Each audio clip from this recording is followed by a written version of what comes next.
ಮಾಧವ್ ಅವ್ರಿಗೆ ತುಂಬ ಹಿಂಸೆ ಆಗ್ತಾ ಇದೆ. ನನಗೋಸ್ಕರ ಅವ್ರು ಎಲ್ಲನೂ ಸಹಿಸ್ಕೋತಾ ಇದ್ದಾರೆ. ಅವ್ರು ಸಹಿಸ್ಕೋತಾರೆ ಅನ್ನೋ ಮಾತ್ರಕ್ಕೆ ನಾನು ಸುಮ್ಮನೆ ಇರೋಕ್ಕಾಗಲ್ಲ. ನಾನೇ ಏನಾದರೂ ಮಾಡಬೇಕು. ನನಗೆ ರಾಧಾ ಅವ್ರು ಚೇತರಿಸ್ಕೊಳ್ಳೋದು ಎಷ್ಟು ಮುಖ್ಯನೋ ಮನೆಯವ್ರ ನೆಮ್ಮದಿನೂ ಅಷ್ಟೇ ಮುಖ್ಯ. ಆದಷ್ಟು ಮಾಧವ್ ಅವ್ರ ಮನಸ್ಥಿತಿ ಆಗಲಿ ಮನೆ ಪರಿಸ್ಥಿತಿ ಆಗಲಿ ಹಾಳಾಗ್ದಾಗೆ ನೋಡ್ಕೋಬೇಕು.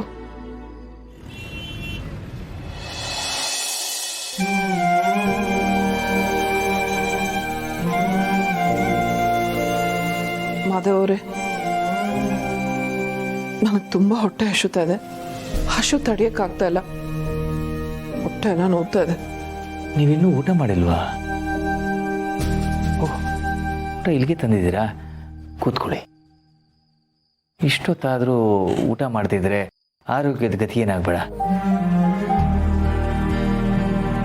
ನೀವು ಊಟ ಮಾಡಿದೆ ನಾನು ಯಾವತ್ತಾದ್ರೂ ಊಟ ಮಾಡಿದ್ದೀನ ಮಾಧವ್ ಅವರೇ? ನಂದು ಊಟ ಆಯ್ತಲ್ಲ ತುಳಸವ್ರೆ. ಹೌದಾ? ಹಾಗಾದ್ರೆ ನಂದು ಊಟ ಆಯ್ತು ಬಿಡಿ. ನಿಮ್ದೆಲ್ಲಿ ಊಟ ಆಯ್ತು? ತುತ್ತು ಇನ್ನೂ ನನ್ನ ಕೈಯಲ್ಲೇ ಇದೆ.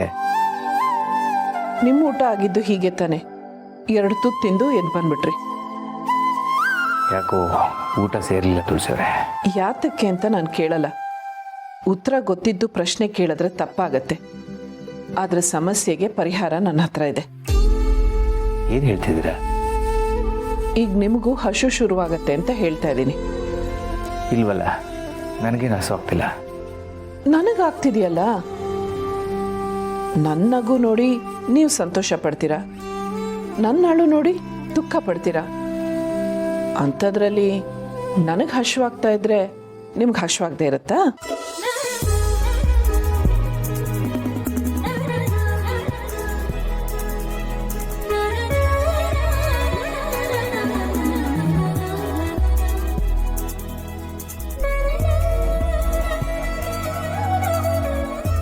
ತುಳಸವ್ರೆ, ನನಗಂತೂ ಊಟದ ಜೊತೆಗೆ ಉಪ್ಪಿನಕಾಯಿ ಇದ್ರೆ ಚೆನ್ನಾಗಿರುತ್ತೆ. ಅದು ಬಿಟ್ಟು ಬರೀ ಉಪ್ಪು ಬರೀ ಖಾರ ಇಟ್ಕೊಂಡು ತಿನ್ನಕ್ಕಾಗತ್ತ ಮಾಧವ್ ಅವರೇ? ಈಗ ಯಾಕೆ ಈ ರೀತಿ ಹೇಳ್ತಾ ಇದ್ದೀರಾ? ಅವರೇ,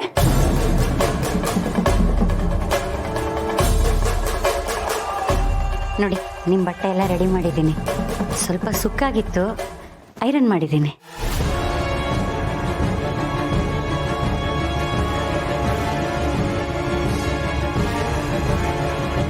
ನೀವು ಯಾಕೆ ಇದನ್ನೆಲ್ಲ ಮಾಡಕ್ಕೆ ಹೋದ್ರಿ? ಏನು ಹೇಳ್ತಿದ್ದೀರಿ ಮಾಧವ ಅವರೇ? ಇದನ್ನೆಲ್ಲ ನಾನು ತಾನೇ ಮಾಡಬೇಕು. ನನ್ನನ್ನು ಬಿಟ್ಟು ಇನ್ಯಾರು ಮಾಡೋಕ್ಕಾಗತ್ತೆ?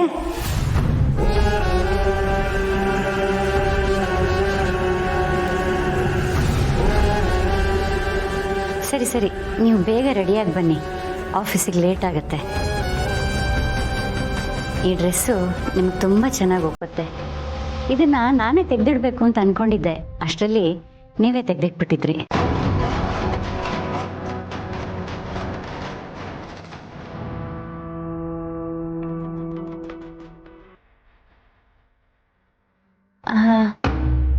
ನೀವು ಈ ರೂಮಲ್ಲಿ ಏನು ಮಾಡ್ತಾ ಇದ್ದೀರಿ? ಏನಾದರೂ ಬೇಕಿತ್ತಾ?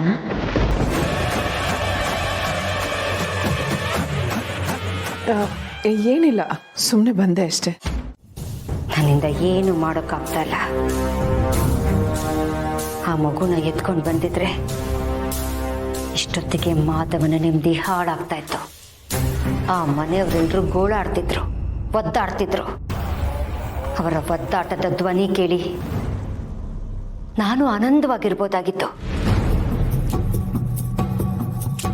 ಆದರೆ ಈಗ ನೆಮ್ಮದಿ ಹಾಳಾಗಿರೋದು ನಂದು. ನಾನೆಷ್ಟೇ ಪ್ರಯತ್ನ ಪಟ್ಟರು ಅವ್ರಿಗೇನು ಮಾಡೋಕ್ಕಾಗ್ತಿಲ್ಲ. ಆ ಮಾಧವ ಕಟ್ಟಿರೋ ಸಾಮ್ರಾಜ್ಯನ ಹೊಡಿಬೇಕು ಅಂದರೆ ರಾಜನ ಹಾಗೆ ಮೆರಿತಾ ಇರೋ ಆ ಮಾಧವನ ಮೊದಲು ಹೊಡಿಬೇಕು. ಆದರೆ ಏನು ಮಾಡೋದು? ಅವನ ಸುತ್ತ ರಾಣಿ ಹಾಗೆ ತುಳಸಿ ಇದ್ದಾಳೆ.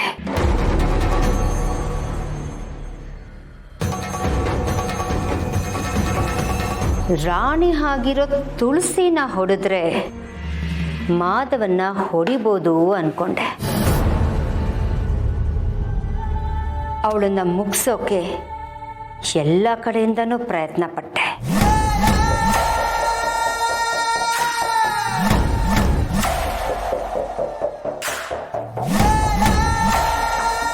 ಇನ್ನೇನು ರಾಣಿನ ಹೊಡಿಬೇಕು ಅನ್ನೋಷ್ಟರಲ್ಲಿ ಆ ರಾಧಾ ಅನ್ನೋ ಹೆಂಗಸು ಅಡ್ಡ ಬರ್ತಾಳೆ. ರಾಣಿನ ಹೊಡೆಯುವಾಗ ಆನೇನೋ ಕುದುರೆನೋ ಅಡ್ಡ ಬಂದು ನಮ್ಮ ಗುರಿನ ತಪ್ಪಿಸೋ ಹಾಗೆ ಈ ರಾಧಾ ಅನ್ನೋ ಕುದುರೆ ಅಡ್ಡ ಬರ್ತಾ ಇದೆ. ಇದು ನಮ್ಮ ದಾರಿಗೆ ಅಡ್ಡ ಬಂದು ಒಂದು ಕಡೆ ಮಗುನ ಕಾಪಾಡಿದ್ಲು, ಇನ್ನೊಂದು ಕಡೆ ಆ ತುಳಸಿನೂ ಕಾಪಾಡಿದ್ಲು.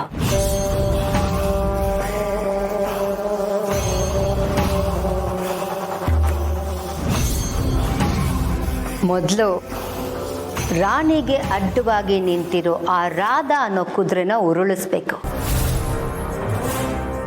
ಈ ರಾಧಾ ಅನ್ನೋ ಕುದುರೆ, ಈ ಕುದುರೆ ಸಾವನ್ನೇ ಅಸ್ತ್ರವಾಗಿ ಬಳಸ್ಕೊಂಡು ಆ ಮನೆಯವರನ್ನೆಲ್ಲ ನಾಶ ಮಾಡ್ತೀನಿ.